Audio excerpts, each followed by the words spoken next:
hindi daw po ako operahan, hindi daw po ako makakalakad. At siya po, kung nakikita nyo naman po, grabe talaga. Ngayon po, tinanong ko yung doktor ko kung magkano po ang operasyon para sa akin. Ang sabi po sa akin ng doktor ko, option A, kailangan mo ng 65,000 para lagyan natin na yung stent para tuluyan ka makalakad. Nagdilim po yung paningin ko. Kasi po, para po ako mag-collapse, wala po kasi ako 65,000 noon. Tinanong ko pa po yung doktor ko sa BMC. Baka daw mayroon pang ibang paraan. Ang sagot naman po sa akin, option B. Kailangan daw po, isiminto na lang sa halagang 18,000. Hindi ko pa rin po makaya. Kaya po muli po ako nagtanong sa kanila. Ang sagot po sa akin, tinanong ko sila kung mayroon pa na ibang paraan. Ang sagot po sa akin, mayroon pa, option C. Bumili na lang daw po ako ng kung para ang atake nila. Pero hindi daw po makasisiguro sila kung makakalakad ako at kung magdudugtong po ang buto ko. Hindi daw po sila makasisiguro kung makakalakad pa ako. At yun po, nagtanong pa rin po ako kung mayroon pang ibang paraan kasi hindi ko pa rin kaya ang 1.7. Yun po, sabi po sa akin, option D, kailangan na natin putulin yan. Kasi baka magulong na yan. At yun po, sa tinagal-tagal ko po, umabot pa po isang buwan sa ospital sa pabalik-balik po ng aking doktor. Sa tuwing pupasok po siya sa orthopedic, lagi po tinatanong niya sa akin, may 65,000 ka na ba? Hindi pa po minipakit kasi wala po akong kapira-pira noon. At yun po, pagkatapos po noon, inuwi na lang po ako sa amin at doon po ako nagpahinga. Sobrang nahirapan ang aking mga magulang. Sa tuwing po ako pupunta sa CR, binubuhat na lang po ako. Sa tuwing po ako maliligo, binubuhat po nila ako. Hanggang po isang araw, sa sobrang ko pong pag-iisip, bigla ko pong naalala, sina Lieutenant Rico Con, bago pa po ako maparin, noong March 4, 2014, nung mag-upigil po sila doon sa detachment namin, nung share po sila ng product na mayroon isa daw magandang food supplement na kaya magpagpalakas sa katawan ng isang tao. At ito po yun, ang C24/7. At ngayon po, alam niyo po anong ginawa ko dahil sa wala akong kapira-pira. Palihim ko pong ibininta yung kalabaw ng aking biyanan. Ayan po yung kalabaw ng aking biyanan. Iba na po yung nagmamalaki niyan.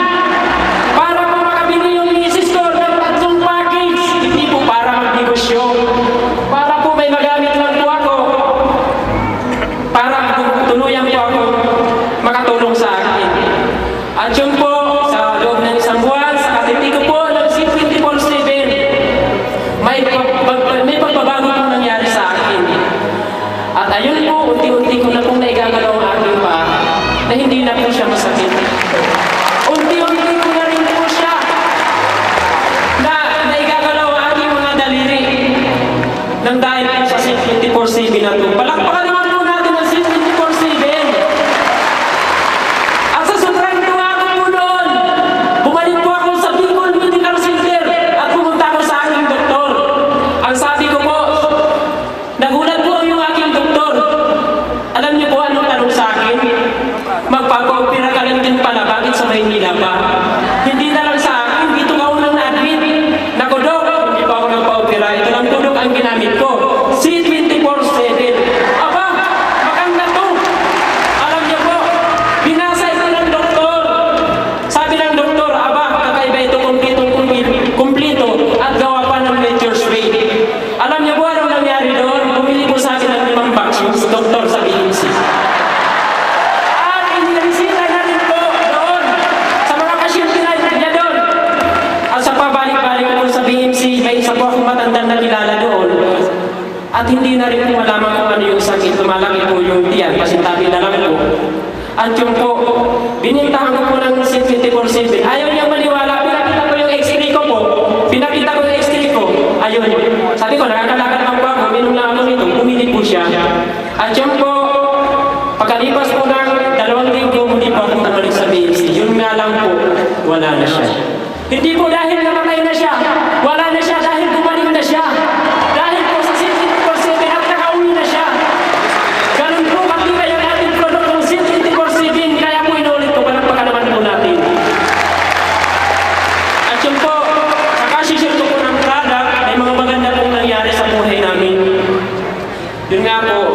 bilang po isang ama na kagaya ko.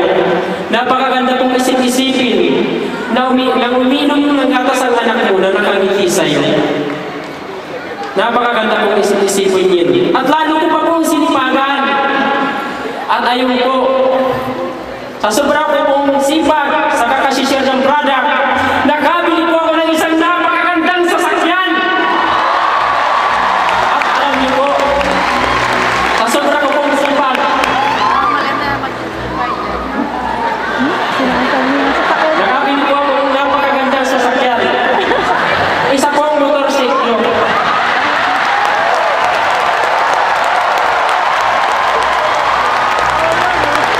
Alam ko po, para sa inyo, napakababaw po ng motorsiklong yan. Pero po para sa akin, napakahalaga po yan. Kasi po, kung makikita niyo po, ang nilalakad ko magbuhat sa bahay hanggang doon sa bayan ay napakalayo po. Kaya po, natutuwa po ako na nakabili ako ng isang napakagandang motorsiklo po. Sa totoo lang po kasi, para po sa kalaman ng lahat, ang sweldo ko bilang isang kapko ay 2 CD lamang po ang isang buwan. Kaya po, sabi ko nga sa sarili ko, sa 2 CD ko yan, kahit interior ng bisikleta, hindi ako makabili.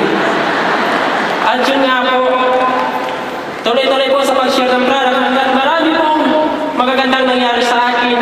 First time ko pong makapasok sa McDonald's, first time po akong makakain ng hamburger na napakalaki. Na hindi ko nga po alam kung paano kainin eh. Kasi sobrang laki. At first time ko din po makapunta dito sa Maynila na private yung sasakyan. First time ko po pumasok sa napakagandang hotel. Ang dami ko pong first time. First time ko po makakausap ng napakadaming tao. Wow! At yun po, bago po pala ako pumunta dito, bumalik po ako sa ospital, sa Bicol Medical Center, at muli po ako nagpa-explain.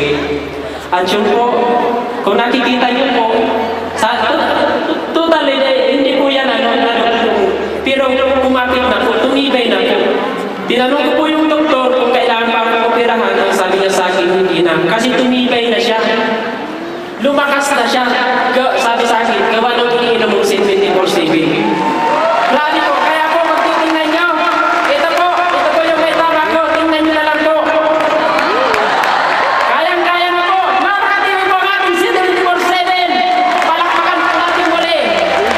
Pili mo na lang po hamunin si Sir Francis na bigyan lang takbuhan ni ano sir. Takbuhan tayo.